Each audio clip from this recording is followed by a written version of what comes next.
Tūkstošus mierīgos iedzīvotājus.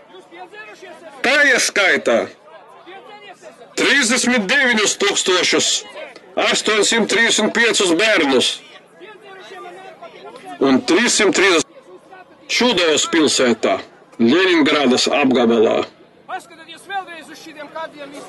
Latviešu 19. Waffen SS divīzijas personāla sastāvs piedalījies soda ekspedīcijas un akcijas.